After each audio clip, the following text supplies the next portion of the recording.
time to unpack further. Joining us to discuss this show of solidarity from the CPC chiefs is Professor Okechukwu, Executive Director of Development Specs Academy. Good morning, sir, and welcome to the program today. Good morning. Yes, I can hear you now.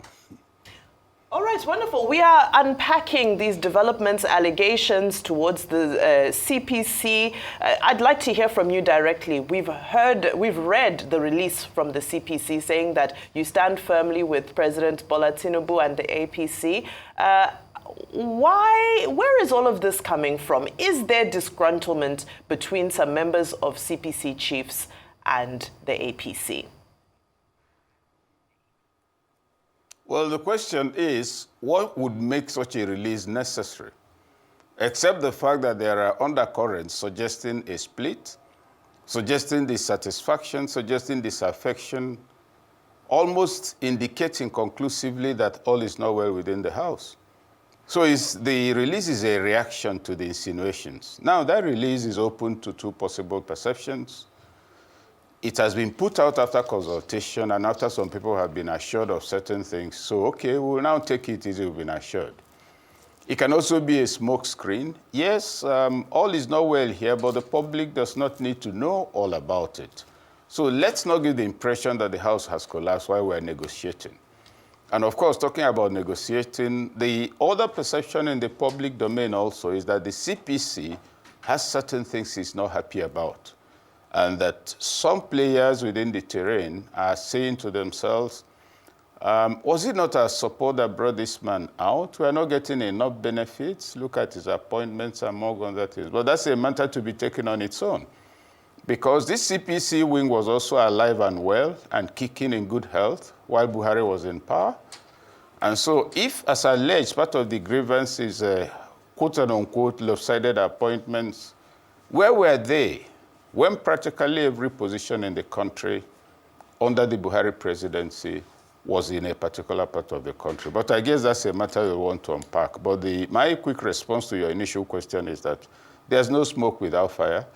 Even if you go behind the house and blow some dust into the air, and you say there's no fire but there's dust, we'll say that that's a smoke, or that's smoke. So yes, there are reasons why this is going on. It will be unraveled progressively.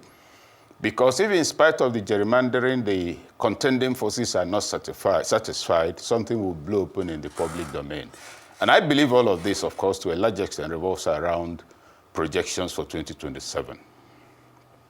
Okay, I'd like to ask you, do you think that the CPC wing can cause any upset to President Tinubu's aspiration in 2027 when the key figure there has already pulled out, and that's Nasir El-Rufai. Formidable figure, key figure.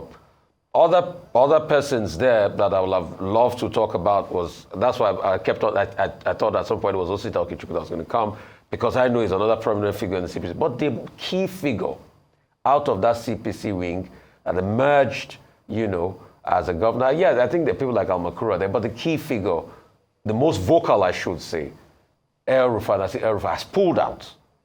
So do you think that these ones within the fold will be able to cause any upsets, owing to the fact that President Tinubu owes the ace when it comes to all the fundamentals that it takes to win elections in this country, pretty much the states? Well, three issues. One, El-Rufai's relevance. Two, the possibility of stronger forces even without El-Rufai. And three, the question of strategy under Tinubu. Beginning with El-Rufai, he's been for a long time a key figure, has been active, but I want us to note that to a very large extent, the APC government under President Tinubu has really dealt with El-Rufai. I'm also concerned whether he still retains the kind of political relevance that made him a very strong factor within that CPC movement. I'm also concerned that many of his co-travelers on that path have, to a large extent, found accommodation elsewhere. And whether his own politics appealed to them or they accepted him because he's a fantastic logistics person and a very intelligent man, whether that will translate into the fact that if he steps out, a lot of people will go out with him is a different matter. So I would not personally, and I may be mistaken, I will not personally set a lot of store on the exit of El-Rufai himself.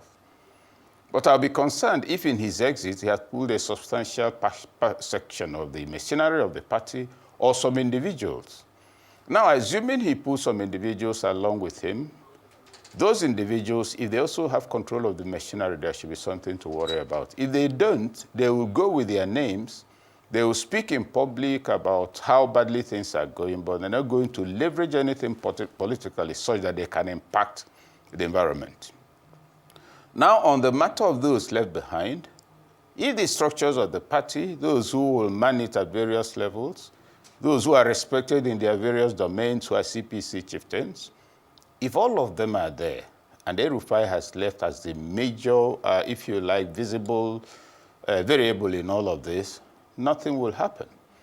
But let's even assume all of this is in place.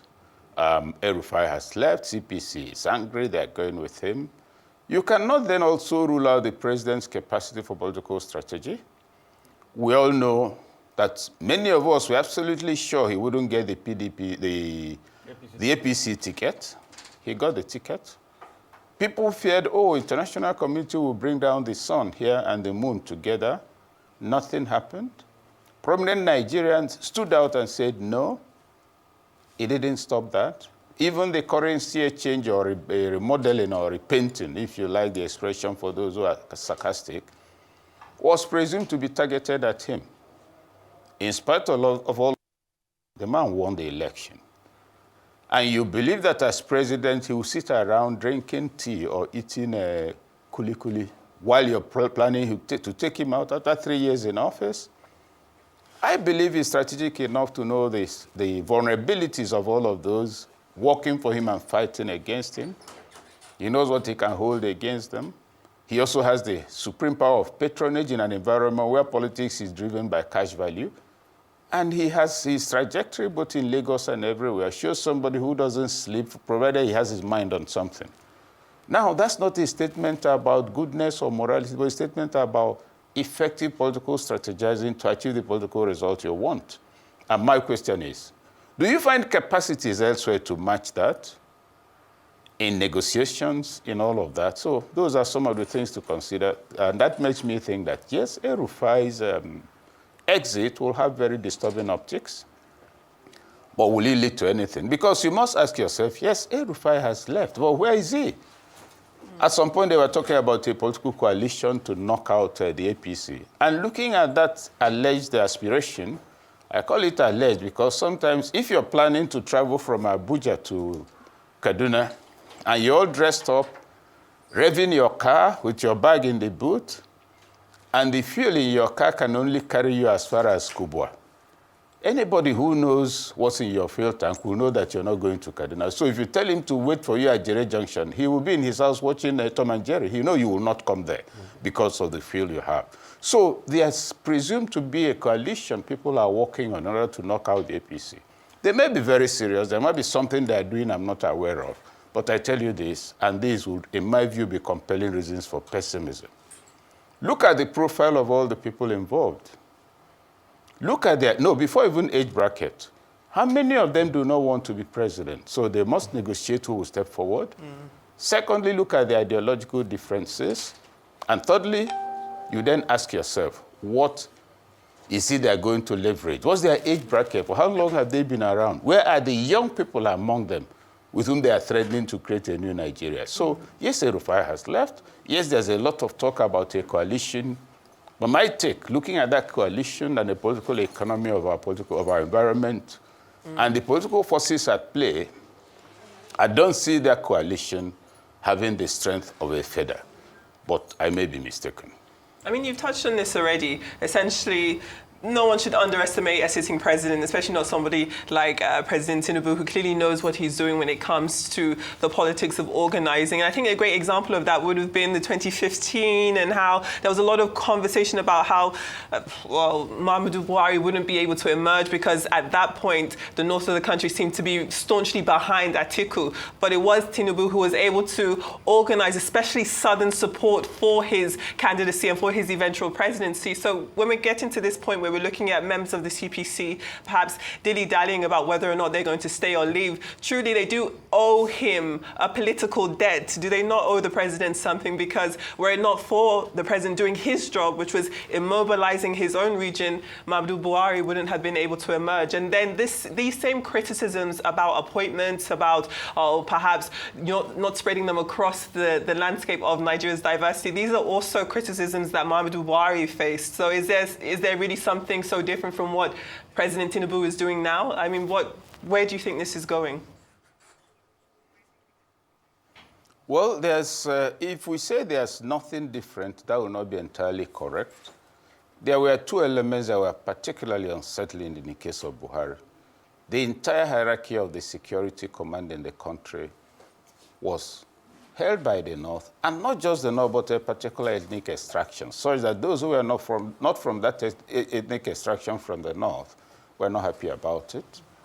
Then the question of tenure. Nobody almost was ever removed for 8 years. They were carrying on as if it was a hereditary title, as if it was a Bale, an Oba, or an emirship, or an Igwe. Okay, they are there for life. If anything, the only thing they didn't do was wear a crown with feathers to show that they are traditional rulers in official positions. So the difference is that, and we have to be honest about this, it's not about taking sides. Buhari's profile in this regard, I won't say it's worse than Tinubu. I would say it was terrible compared with Tinubu. Now, does that make what they are complaining about Tinubu to be right? No. But what we've seen in our national politics is that progressively a culture has emerged such that if you're in public office, chances are that we're going to find some particular positions, I don't want to use the word juicy, held by people from that part of the country. Why the matter is further complicated for the North today, some people have come to advance the argument that, look, the Southeast is marginalized, the Southwest is marginalized, so it's really general. No, it is not. The North, rather, is marginalized. Why there's a slight difference is that if you follow Buhari's argument, okay, the Southeast didn't really vote substantially for him, so they may not be too bitter. But you know, the North gave him all the votes. Therefore, they have more reason to feel the way they are doing.